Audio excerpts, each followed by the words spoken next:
একটা সমস্যা আছে আপনার আমার কাছে হচ্ছে, আমার ব্যক্তিগত ধারণা আর কি, যে আমরা রাজনীতি করতে অনেক বেশি পছন্দ করি কাজের চেয়ে।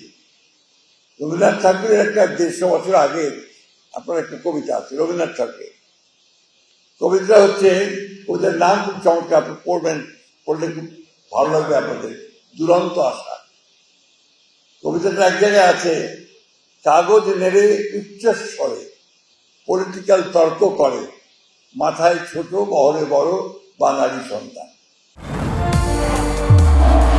নির্মাণে নাম্বার 1 শাহ সিমেন্ট। কথার যে কতটা সত্যি এটা আজকে এই মুহূর্তে এসেও কিন্তু আমাদের মনে হয় বোধহয় তাই। তারপর উনি বলছেন, ইহার যে হতেন যদি আরব বেদুইন, চরণ তলে বিশাল মরু দিগন্তে বিলীন, ছুটছে ঘোড়া উঠছে বালি চলে ছিঁড়ে ছিঁড়ে, অর্থাৎ গতিবাদ। এই কাগজের উচ্চস্বরে পলিটিক্যাল তর্ক করার আপনার 150 বছর আগেও ছিল। তখন রকে বসে পলিটিক্যাল তর্ক করতো। এখন আমরা সারাদিন রাত টেলিভিশনে টকশো থেকে শুরু করে সবসময় শুধু পলিটিক্যাল তর্কই করতে আসে, তাই না?